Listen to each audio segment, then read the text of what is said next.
नमस्ते, मेरा नाम है दीपाली और स्वागत है आप सभी का हिस्ट्री सीकर पर।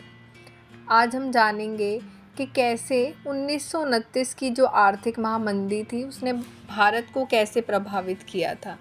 तो उसे जानने से पहले हम थोड़ा जानते हैं कि आर्थिक महामंदी यानी कि फाइनेंशियल क्राइसिस होता क्या है। आर्थिक महामंदी का मतलब ये होता है कि अगर बाज़ार में मार्केट में किसी आइटम की बहुत ज़्यादा सप्लाई हो जाए और उसकी डिमांड कम हो तो महामंदी बहुत ज़्यादा आ जाती है। आर्थिक असंतुलन, फाइनेंशियल क्राइसिस हो जाती है, इम्बैलेंस हो जाना उसका मार्केट में।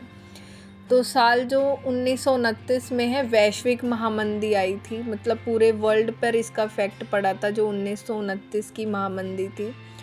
तो उसके क्या कारण थे हम वो जानते हैं पहले कि हुआ क्या था। जो फर्स्ट वर्ल्ड वॉर हुआ था अमेरिका और जापान के बीच, तो अमेरिका और जापान ने क्या किया कि बड़े बड़े कारखाने खोले थे जिनमें कि काफ़ी ज़्यादा मैन्युफैक्चरिंग स्टार्ट हो गई चीज़ों आइटम्स को लेके, और फिर उनकी मैन्युफैक्चरिंग वर्ल्ड वॉर के बाद भी जारी रही थी। क्या क्या परिणाम हुआ कि बाज़ारों में जो वस्तुएं थी, आइटम्स थे, वो बहुत ज़्यादा होने लगे और ख़रीदने वाला कोई नहीं था उनको।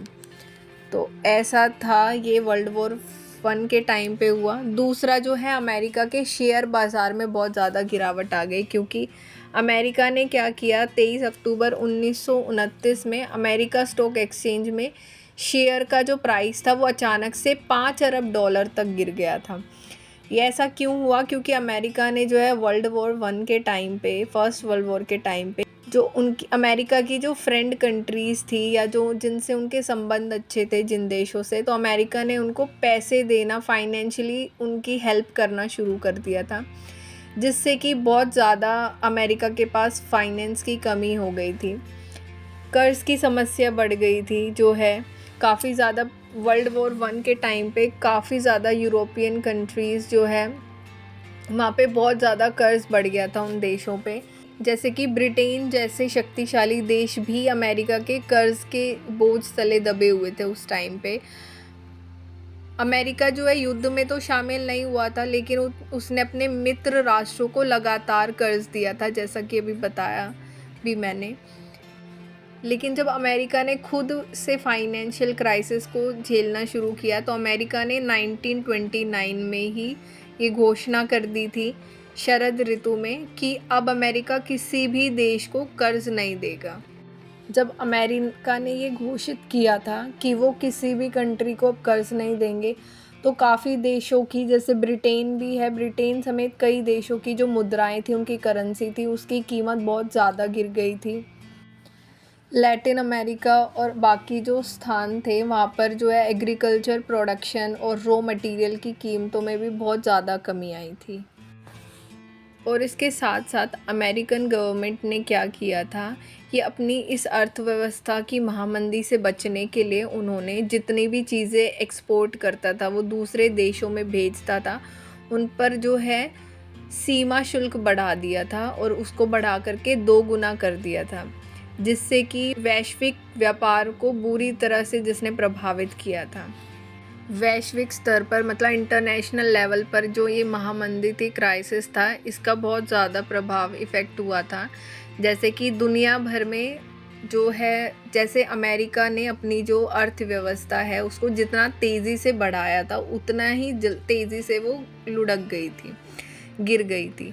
तो इसके चलते हुए अमेरिका के जो बैंक थे उन्होंने घरेलू कर्ज देने बंद कर दिए थे और साथ ही जो कर्ज पहले दिए जा चुके थे उनकी वसूली शुरू कर दी थी।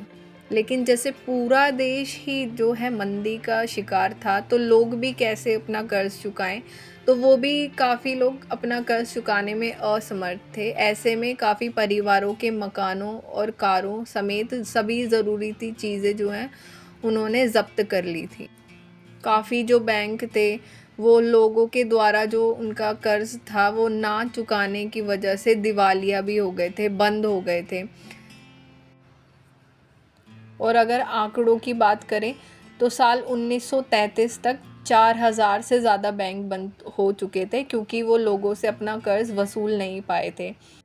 और साल 1929 से 1932 के बीच करीब 1,10,000 कंपनियां जो हैं वो बर्बाद हो गई थी। इतनी बड़ी संख्या में बैंक और कंपनियां बंद होने से तेज़ी से बेरोज़गारी बढ़ी थी और लोग काम की तलाश में दूर दूर तक जाने लगे थे। ये तो अभी हमने बात की कि वर्ल्ड वाइड क्या इफ़ेक्ट हुआ था उस महामंदी का, उस क्राइसिस का। अब हमारे देश भारत पर क्या प्रभाव पड़ा था वो हम जानते हैं। सबसे पहले जानते हैं कृषि क्षेत्र में, एग्रीकल्चर में क्या इसका प्रभाव पड़ा था। तो जैसे कि हमें सभी को पता है कि हमारा जो इंडिया की आधे से ज़्यादा पॉपुलेशन है वो एग्रीकल्चर पर डिपेंड है और उनके घर ही चलते हैं जब वो फार्मिंग करते हैं। काफ़ी ज़्यादा स्टेट्स हैं इंडिया की जो फार्मिंग पे डिपेंड है। तो महामंदी से पहले तो भारत ने कृषि उत्पादों का निर्यात करना और तैयार मालों का आयात करना शुरू किया था। अब महामंदी के टाइम पे जब इंटरनेशनल मार्केट में उत्पादों के दाम घटने लगे थे, जो प्रोडक्ट थे उनकी कीमतें कम होने लगी थी, तो यहाँ की फसलों के दाम भी बहुत कम हो गए थे, जिसका परिणाम ये हुआ कि 1928 से 1934 के बीच में भारत में जो गेहूं की कीमत थी वो 50% से कम हो गई थी और जो इंपोर्ट एक्सपोर्ट किया जाता था वो भी घटकर करीब आधा रह गया था। इतना ही नहीं, जब भारत से निर्यात घट गया तो जूट की कीमतें 60% तक गिर गई थी, जिससे बंगाल के वे काश्तकार जिन्होंने अच्छी आमदनी की उम्मीद में कच्चे पटसन का उत्पाद कार्य शुरू किया था, वे कर्ज के बोझ से दब गए थे। आय का कोई साधन ना होने के कारण धीरे धीरे उनकी सारी बचत भी खत्म होती गई। इस टाइम सोने का निर्यात हुआ क्या था, लोगों के पास पैसे तो नहीं थे कहीं से गुजारा करके वो खाना वगैरह ले सकें, अपना घर चला सकें। तो जिन लोगों के पास पैसे नहीं थे लेकिन सोना या सोने का जेवर वगैरह रखे हुए थे, ज्वेलरी रखी हुई थी, तो उन्होंने उसको बेचना शुरू किया, जिससे कि बाज़ार में बहुत ज़्यादा बहुत ज़्यादा मात्रा में सोना पहुंचने लगा।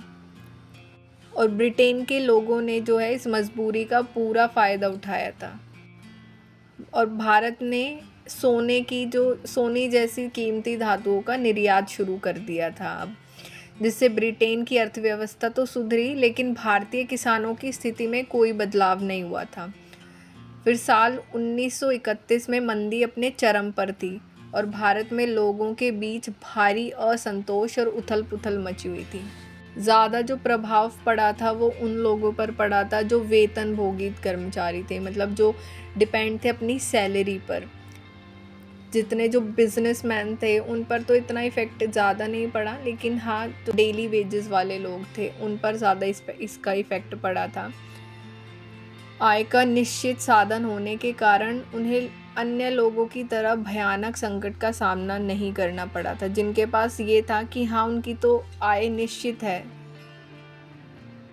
उन पर इसका ज़्यादा इफ़ेक्ट नहीं पड़ा था।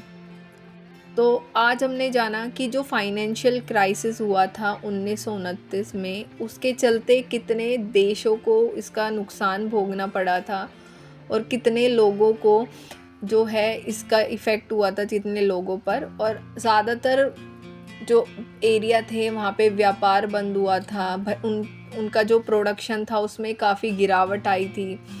एग्रीकल्चर डिपार्टमेंट में काफ़ी मंदी देखने को मिली थी। जो हमारी अर्थव्यवस्था थी वो धीरे धीरे जो है गिरती शुरू हो गई थी।